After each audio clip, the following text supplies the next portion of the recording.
17th of April, 2025. The cyclone raged outside Auckland, but our flight pressed on. Inside, there was laughter, anticipation, and that surreal purple glow that makes you feel like you're entering another world. We were leaving the familiar behind, bound for an adventure of a lifetime.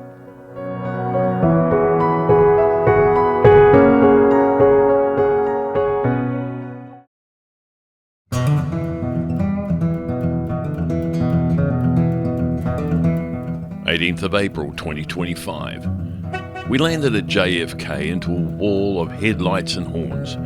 New York wasn't asleep, it never is. You can get a taste of New York before you even see Manhattan. Neon glare, impatient honks, and ever-moving traffic pulse.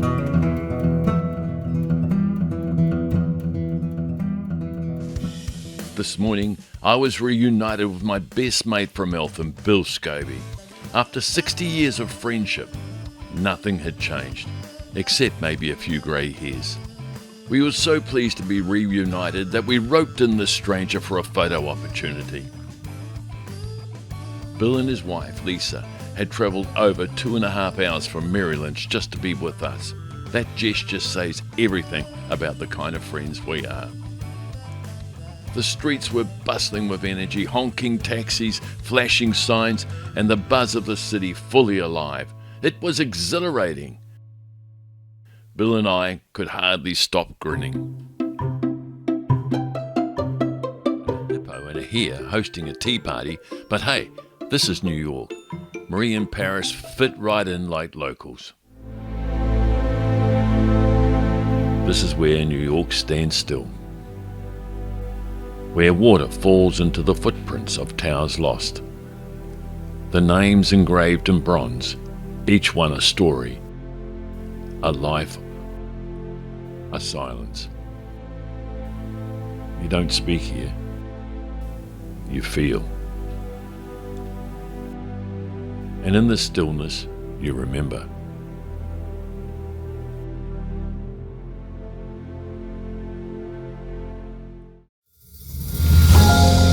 There she stood, Lady Liberty. Taller than I imagined, prouder than I remembered. A gift from France, but now a global symbol of freedom. To see her up close with my family beside me reminded me that even in a chaotic world, hope still rises high above the waterline.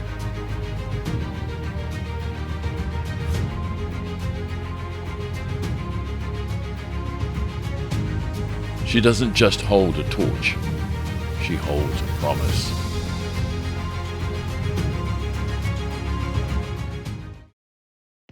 Just off the Hudson River, the USS Intrepid stood still. A retired warrior turned museum. It reminded me of how powerful silence can be, especially when it's made of steel and stories. But just down the road, the stillness gave way to chaos. Times Square was alive, buzzing, yelling, and glowing. People of every shape, size, and colour and speed. Everyone's got something to say here, usually loud and in motion. My favourite part is people watching. I lag behind, hypnotised by life flashing past. Marie, Paris, and Lisa and Bill, they were halfway down the street before I even moved.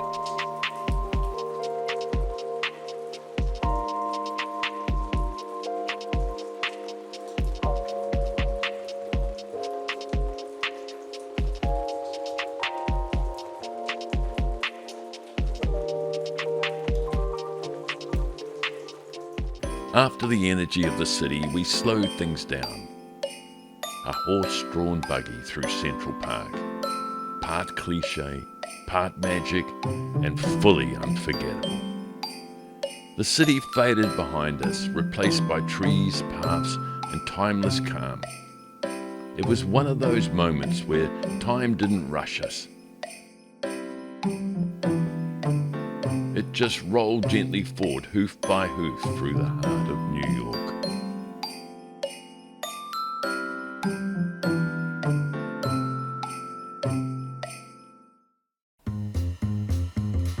Like it or not, you can't visit New York without bumping into one of the most controversial exports, Trump Tower. Towering on the 5th Avenue, this building is part business, part brand, and fully unapologetic. Inside, gold, flags, memorabilia, and a gift shop where you can buy Trump chocolates, cologne, and even toilet paper. It's loud, proud, and polarizing. Kind of like the man himself. But hey, when in America, why not pose with a few flags and have a laugh? Yellow cabs. They're not just cabs here, they're part of the scenery. Everywhere you look, you're weaving, honking, waiting, and charging forth. And above it all, towers, concrete and glass, climbing endlessly into the sky. This is New York. It moves fast, it rises high, and it doesn't wait for anyone. As we rolled down 5th Avenue on a topless double-decker bus, we stumbled across democracy in full voice. A Trump protest was in full swing, placards chanting outrage and us. We had the front seats from above. It was a theatre, politics and street performance all at once. Only in America can passion and parody collide on the pavement.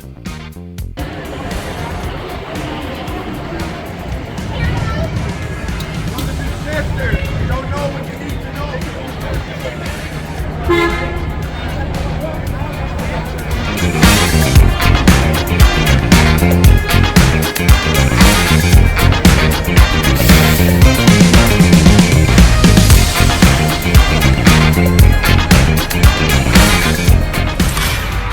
The crowds don't thin out, they multiply.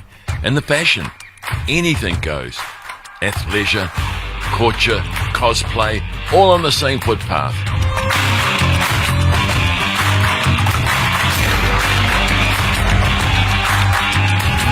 This city doesn't sleep, it struts, sparkles, and shouts under the screams the size of houses. For a moment, we stopped being tourists and just became part of the show.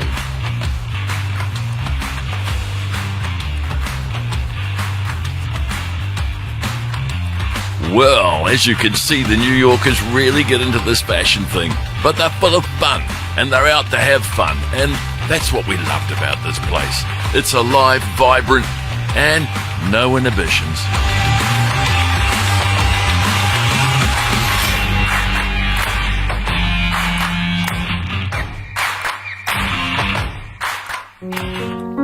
With Bill and Lisa back in Maryland's for now, Marie, Paris and I took a quieter turn into the Museum of Modern Art.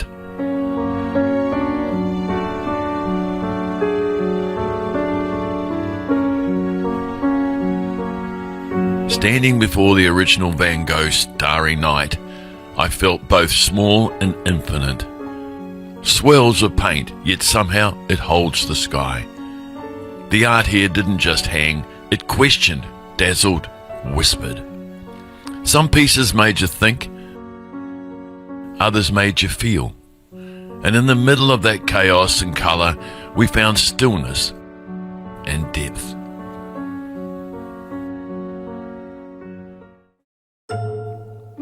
You can't come to New York and not see a Broadway show. For us, it had to be the Book of Mormon. Witty, cheeky, brilliantly produced. It made us laugh out loud even when we weren't sure we should.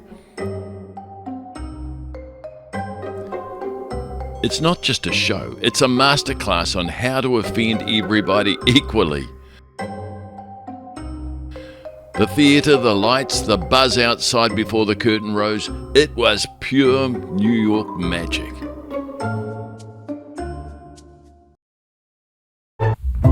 If there's one way to understand New York, it's from above. From the top of the rock, the city stretches in every direction. Steel giants, old legends, and 8 million lives stacked into motion. Up here, we weren't tourists, we were part of something greater, just for a moment. And somehow, the chaos made sense.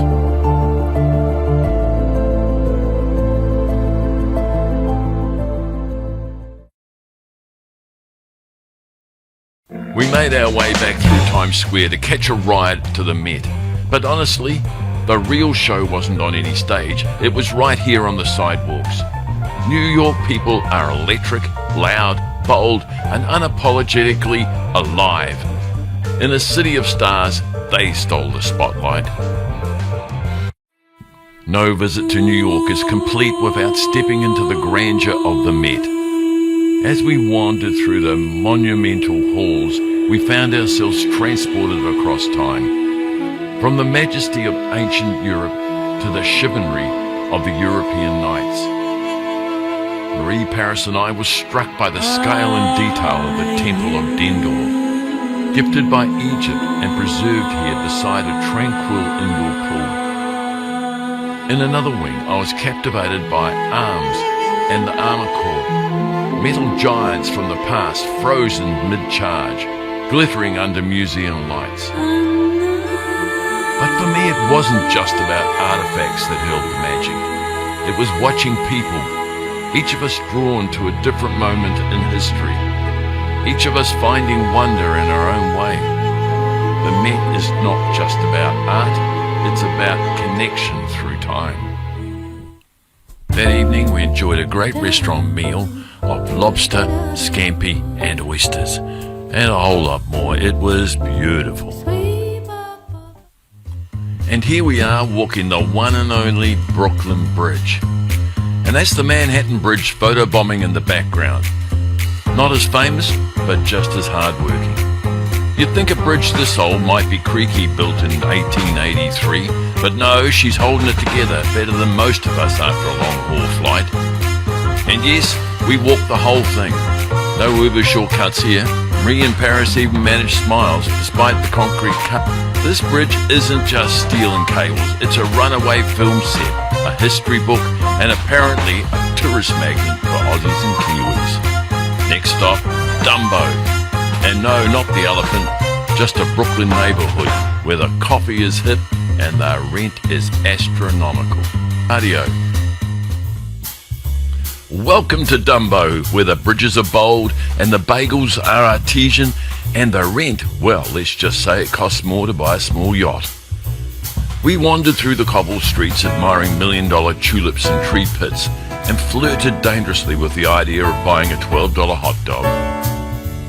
New York, baby, where every bite and every step feels like a movie scene.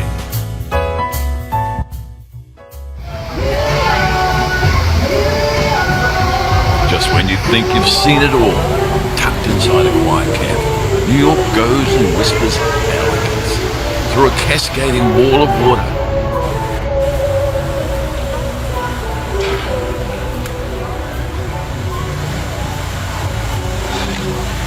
Who says the city doesn't know how to relax?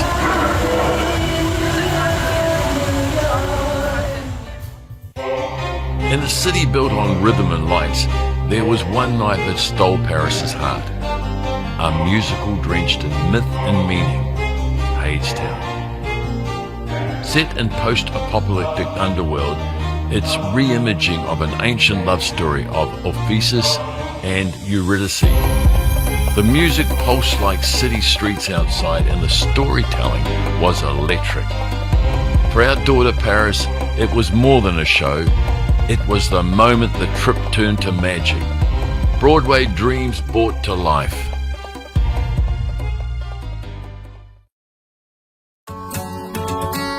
It's time to swap skyscrapers for country skies. We flew out of the Big Apple and into Washington, D.C., where our dear friends Bill and Lisa were waiting for us. They drove 2.5 hours just to meet us. True friendship on display.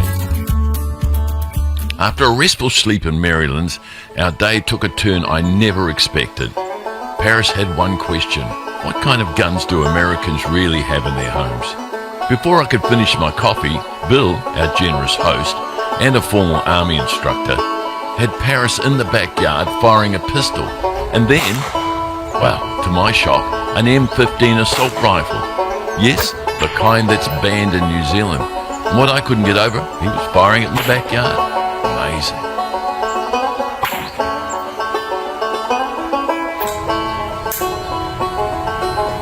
Yeah, if you have a look, it's a Desert Eagle, We the People, there.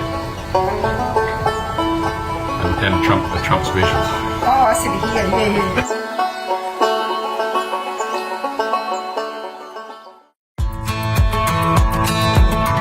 Our hostess didn't show us around, they immersed us in real American hospitality.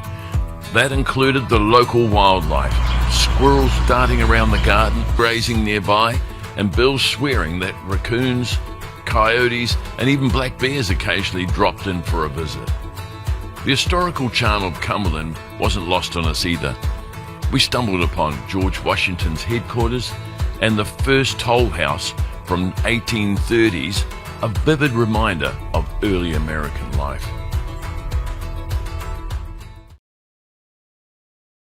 From the quiet hills of Cumberland, we journeyed to a place etched in America's soul, the Flight of 93 National Memorial. Here on September 11, 2001, brave passengers aboard United Airlines Flight 93 fought back against the terrorists and made the ultimate sacrifice. The plane crashed in this very field, averting further tragedy in Washington, D.C. Walking the grounds, the silence is heavy, broken only by the wind and the weight of memory. This is not just a field, but a momentum to courage, to unity, to everyday heroes.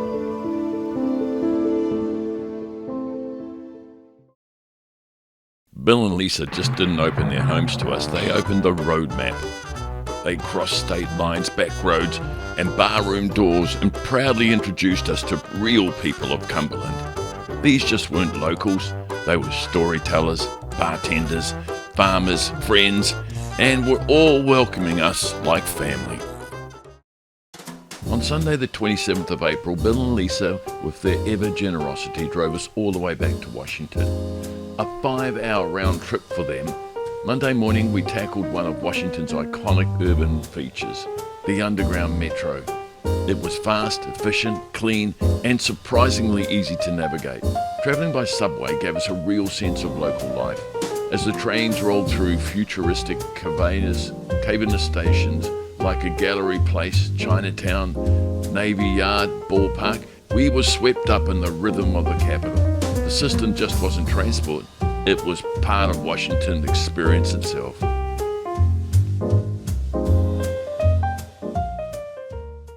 This is Washington, D.C., the heart of American history and the pulse of democracy. On this blue sky April morning, we set out to explore the monuments that have defined a nation and inspired the world. Towering above us, the Washington Monument stands as a tribute to the first President of the United States.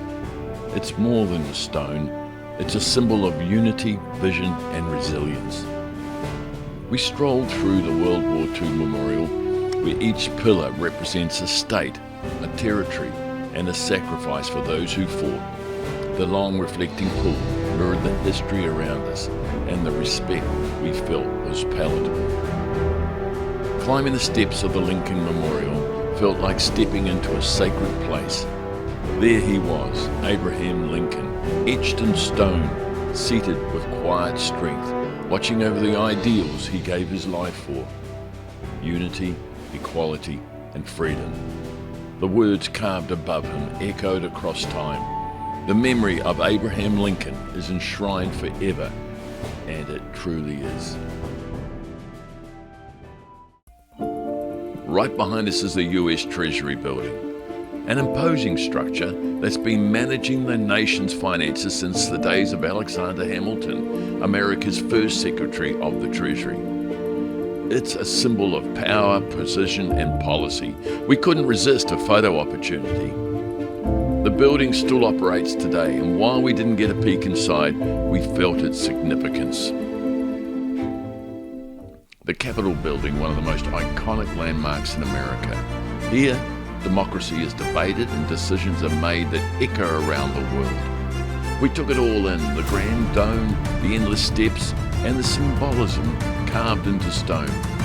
Seeing it up close made me appreciate why Americans hold this place in such reverence. Of course, we couldn't resist snapping a photo or two of our own. Another memory carved into our journey. In Arlington, we walked among thousands of white stones, each one a life once lived in service to a nation. From astronauts lost in space, to heroes fallen in battle, and even those whose names remain unknown. This place speaks with silent dignity. As a military salute echoed nearby, we paused, grateful for peace and mindful of its costs. It's been 50 years since my old mate Gary and I hung out in Eltham. Time may have added a few grey hairs, but not a single dent in our relationship. He welcomed us into his home, a Texas-style spread in a leafy suburb, and even the dogs seemed to be happy to see us. We eased into the local rhythm, early morning walks through leafy streets with lakefront homes. The next day, while the girls hit the shops, Gary had a plan of his own. He took me out to that uniquely American institution, Hooters. Fried chicken, cold beer, and neon nostalgia. What more could two old Kiwi blokes ask for? It didn't take long for the girls to embrace Texas in style, especially Paris, who struck gold with a real pair of cowboy boots. That night, we gathered around the table, piled high with brisket and banter. Gary's son Ethan, just 19, brought laughter to the table, always cheerful, always lending a hand to his dad. And Jacynthia, her smile could light up the Lone Star State. She made us feel like family from the moment we walked in the door. Our adventures took us through local markets too, where Ethan introduced us to Texas-style refreshments. 1 pineapple, 2 straws, and a whole lot of whipped cream later, we were ready to explore again. Then we hit what most Texans call Buc-ee's. Half supermarket, half fuel station, and 100% Texas. 50 fuel pumps, nothing less. Do you fill up your car, buy smoked brisket, stock up in candy, and even pick up a rifle, all in one place. Petrol, half the price we pay in New Zealand, whereas beer, well, not as much savings. But you're paying for the experience and maybe the mascot.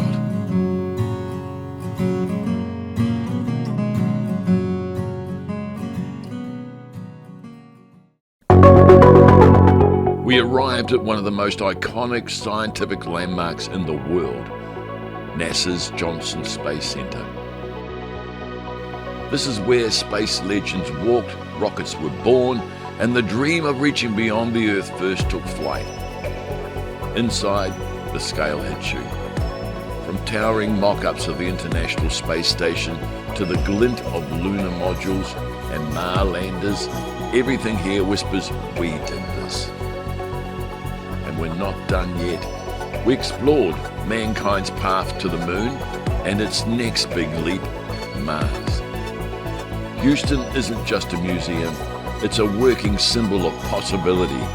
And walking through it, we felt like kids again, dreaming bigger.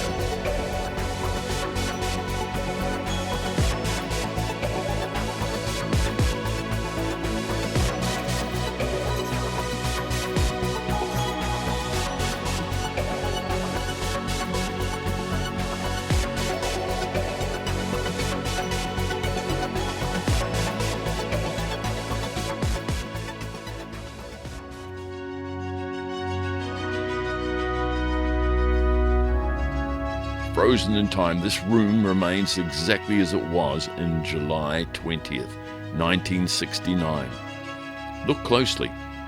The rotary phones, the old CRT monitors, even the green shag carpet, each detail preserved in honor of those tense, world-shifting moments. This wasn't just a workplace, it was a war room for dreams, where calm voices guided fragile spacecraft across the void of space, backed by slide rules, passion, and nerves of steel. From here they tracked every breath, every heartbeat of Neil Armstrong and Buzz Aldrin as they approached the lunar surface. And when Armstrong's voice crackled through, the Eagle has landed, the room erupted. For a moment, humanity looked up, and we were all on the moon. This room didn't just witness history, it made it.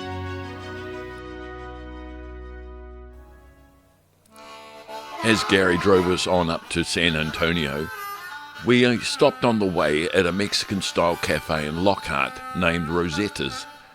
Checkered tablecloths, waffles and eggs, and locals who made us feel right at home. From there, it was on to San Antonio to catch up with Gary's daughter Alicia. Such a charming, bright and warm-spirited young lady. He's got something to be proud of here. These moments of meeting Gary's family and now his daughter were as rich as our visit to Texas itself. Purely outstanding. After all that space science and Texas barbecue, we needed a little head-spinning fun, and we found it at the Illusion Museum in Galleria, where nothing is quite what it seems. Paris met her clones and beat herself at cards. The mirrors weren't the only thing that flipped our perspective. One minute we're on the ceiling, next hanging off a wall like Spider-Man in Houston. Even the camera wasn't safe. Every turn revealed another twist in reality. We couldn't tell if we were in a museum or inside a Rubik's Cube. Just when we thought it was over, we squeezed in one last gem, the waterfall near Galleria.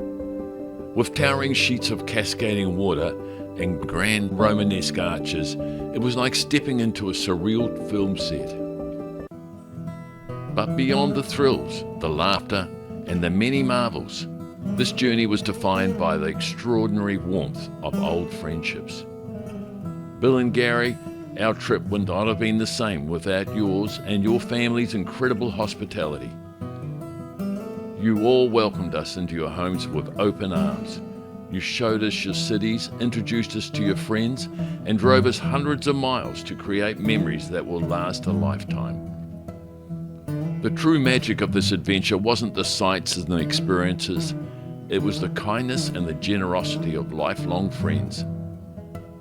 Thank you, Bill and Gary, for making this trip unforgettable.